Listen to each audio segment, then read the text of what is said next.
Bro, gue mau tanya jujur. Kenapa tiap kali uang hilang, kepake bensin, jajan, atau nutup cicilan, rasanya biasa aja. Tapi giliran nabung, kok rasanya berat banget? Padahal hasil akhirnya sama, uang lu berkurang dari tangan.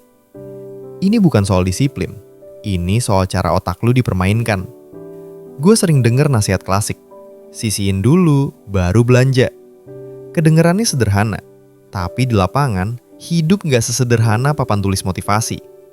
Ada warung yang harus muter, ada dapur yang harus ngebul, ada tanggal tua yang datangnya lebih cepat dari gaji. Di kondisi kayak gini, menabung terasa kayak nyuruh orang lari sambil bawa galon. Capek duluan. Yang jarang dibahas bro, otak kita gak memproses kehilangan dan menabung dengan cara yang sama. Kehilangan itu pasif, uangnya pergi. Menabung itu aktif, lu melepaskan. Dan disitulah sakitnya. Otak nganggep menabung sebagai kehilangan yang disengaja. Makanya perih, makanya berat. Bukan karena lu lemah, tapi karena sistem di kepala lu bekerja begitu. Video ini bukan mau nyalahin lu. Gua juga pernah di posisi itu. Justru di sini gue mau bongkar logika tersembunyi kenapa strategi keuangan konvensional sering mental di level bawah. Dan kenapa banyak orang rajin kerja tapi tetap ngerasa susah nabung. Di depan, gue bakal ajak lu ngeliat akar masalahnya. Dari psikologi uang sampai lingkungan yang ngebentuk kebiasaan kita. Terus gue kasih cara main yang realistis, bukan teori langit. Biar lu berhenti nyalahin diri sendiri dan mulai ngendaliin uang pakai kepala dingin bro. Sekarang kita bongkar akarnya. Kenapa teori keuangan yang katanya masuk akal sering gagal total di kehidupan nyata? Jawabannya sederhana tapi pahit. Teori itu dibuat dari kondisi stabil, sementara hidup kebanyakan orang dibangun dari ketidakpastian. Uang datang gak selalu tepat waktu, tapi kebutuhan datang rutin, disiplin, dan gak peduli saldo lu. Secara psikologis, otak kita dibesarkan dengan satu pola. Uang itu alat bertahan hidup, bukan alat tumbuh. Dari kecil kita diajarin, yang penting cukup hari ini. Bukan salah siapa-siapa, itu warisan kondisi. Masalahnya, pola ini bikin otak lu refleks. Tiap ada uang, yang dipikirin pertama bukan masa depan, tapi rasa aman sekarang. Jadi ketika lu disuruh nabung, otak langsung panik. Karena nabung artinya ngurangin amunisi hari ini. Sekarang kita bahas lingkungan. Lu hidup di sistem yang bikin uang mudah keluar, tapi susah ngendap. Promo, cicilan, pay letter, diskon palsu, semuanya dirancang buat satu tujuan. Uang lu bergerak, bukan diem. Menabung itu melawan arus. Dan siapapun yang lawan arus pasti capek duluan kalau nggak ngerti tekniknya. Disinilah banyak orang salah kaprah. Mereka ngira gagal nabung itu karena kurang niat. Padahal yang salah bukan niatnya, tapi strateginya nggak cocok sama realitas hidup. Kayak nyuruh orang dagang tapi nggak dikasih lapak. Nggak adil. Makanya bro, pemahaman soal cara kerja uang di lapangan jauh lebih penting daripada motivasi viral yang bilang asal konsisten pasti bisa. Konsisten ke apa dulu? Ke sistem yang salah. Kalau cara mainnya keliru, disiplin malah bikin lu lelah. Kalau lu masih pakai cara lama, nabung sisa, lu bakal terus kalah. Di segmen berikutnya, gue bakal jelasin kenapa otak lebih rela kehilangan uang daripada menyimpannya. Dan bagaimana lu bisa muter balik logika ini biar uang mulai nurut sama lu, bukan sebaliknya. Sekarang kita masuk ke inti paling penting. Gue mau lu pegang satu kunci dulu. Otak benci kehilangan kendali, bukan kehilangan uang. Ini yang sering kebalik di kepala banyak orang. Coba lu perhatiin. Waktu uang lu kepake buat bensin, pulsa, atau makan, otak lu nerima itu sebagai transaksi. Ada rasa dapet sesuatu. Tapi waktu lu nabung, lu gak dapet apa-apa hari ini. Uangnya cuma pindah tempat, tapi manfaatnya abstrak. Buat otak, ini namanya kehilangan tanpa hadiah. Dan otak manusia paling alergi sama yang kayak gitu. Secara psikologis, ini disebut loss aversion.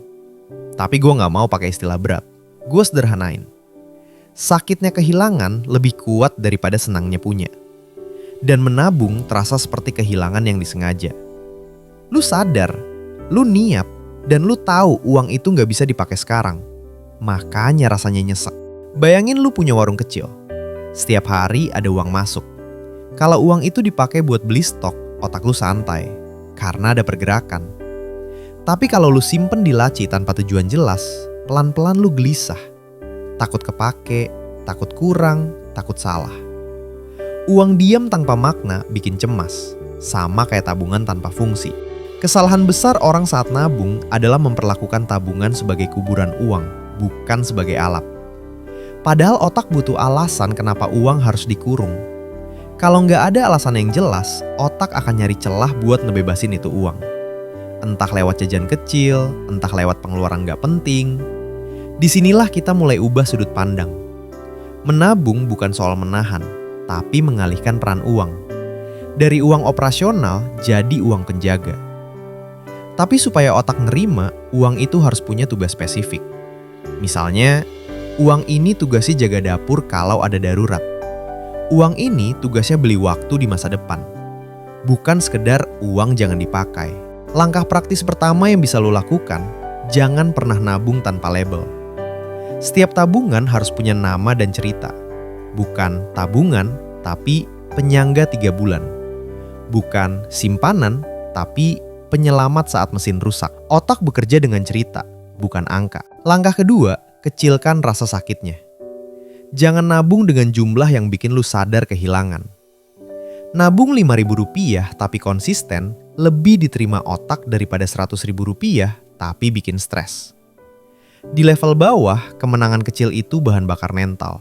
Di bagian ini, lu perlu paham satu hal dulu. Masalahnya bukan lu boros. Masalahnya, otak lu belum dikasih alasan yang masuk akal buat menabung. Di bagian selanjutnya, gue bakal lanjutin ke strategi yang lebih teknis. Gimana caranya bikin nabung terasa ringan, bahkan otomatis, tanpa perlu ngelawan diri sendiri setiap hari. Sekarang kita masuk ke bagian yang jarang dibongkar. Menabung itu bukan soal kuat-kuatan, tapi soal ngibulin otak dengan cara yang benar. Kalau lu masih ngandelin niat dan tekad, lu lagi ngadu otot sama sistem biologis. Dan jujur aja, otak hampir selalu menang. Kesalahan umum yang sering kejadian, orang bikin target nabung besar, tapi sistem hidupnya kecil. Gajinya harian, pengeluarannya fleksibel, tapi targetnya kaku. Ini kontradiksi. Akhirnya, tiap nabung terasa seperti hukuman. Padahal, strategi yang benar itu kebalikannya. Sistemnya yang dipaksa kerja, bukan emosinya. Trik pertama, pisahin uang sebelum sempat dirasa sebagai milik. Uang yang sudah lu pegang, sudah lu rencanain di kepala, itu berat dilepas. Tapi uang yang belum sempet nyentuh emosi, lebih mudah dialihkan. Makanya, nabung paling efektif itu di awal. Begitu uang masuk, langsung pindah. Bahkan kalau jumlahnya kecil, otak belum sempet bilang, ini buat apa? Trik kedua, bikin nabung terasa seperti pengeluaran wajib. Sama kayak bayar listrik. Lu nggak mikir, hari ini gue mau bayar listrik apa enggak? Enggak, karena di kepala lu itu bukan pilihan, tapi kewajiban. Perlakuin tabungan dengan status yang sama. Bukan sisa, tapi pos tetap. Walau kecil, yang penting konsisten dan tidak dinegosiasi. Sekarang kita bahas mitos. Banyak yang bilang, kalau penghasilan masih kecil, belum waktunya nabung. Ini bahaya bro, karena yang lu latih itu bukan nominal, tapi kebiasaan otak. Kalau otak terbiasa hidup tanpa sistem simpan, begitu penghasilan naik pun dia tetap bocor. Masalahnya pindah level, tapi polanya sama. Contoh lapangan, 2 orang dagang. Yang satu selalu nyisihin receh tiap hari. Yang satu nunggu untung gede baru nabung. 5 tahun kemudian, yang pertama punya bantalan. Yang kedua masih kejar-kejaran sama arus kas. Bukan karena beda nasib, tapi beda cara memperlakukan uang kecil. Intinya di segmen ini bro, menabung harus berhenti jadi aktivitas emosional. Jadikan dia mekanisme. Begitu mekanisme jalan, perasaan bakal ikut nurut. Di segmen berikutnya, gue bakal turunin semua ini ke langkah konkret harian. Aturan main yang bisa langsung lu pakai tanpa nunggu kondisi ideal. Sekarang kita turun ke lapangan. Semua yang gue jelasin tadi nggak ada gunanya kalau berhenti di kepala. Jadi, di bagian ini, gua kasih aturan main praktis, bukan teori cantik, yang bisa lu jalanin meski kondisi hidup lagi sempit. Aturan pertama, ubah definisi menabung. Menabung itu bukan uang yang gak dipakai, tapi uang yang lagi kerja tugas lain. Begitu uang punya tugas, otak berhenti nganggep dia sebagai kehilangan. Tugas paling dasar, penyangga hidup, bukan buat kaya, buat bikin lo gak panik. Mulai dari target kecil, 1 minggu hidup, bukan sebulan, jangan kebalik. Aturan kedua, pakai sistem 2 dompet, bukan 1 niat. Dompet pertama buat hidup hari ini, dompet kedua buat masa depan, tapi jangan sering dilihat. Kesalahan banyak orang, tabungan terlalu gampang diakses. Akhirnya, tiap ada godaan, otak bilang, kan masih ada. Kalau bisa, pisahin secara fisik atau akun, biar otak malas mikir buat ngambil. Aturan ketiga, tabungan itu bayar diri sendiri di depan, bukan sisa di belakang. Begitu uang masuk, langsung pindahin walau cuma 2-5%. Jangan tunggu tenang, karena hidup nggak pernah benar-benar tenang. Lu nunggu kondisi ideal, tapi kondisi ideal nunggu siapa? Nggak ada.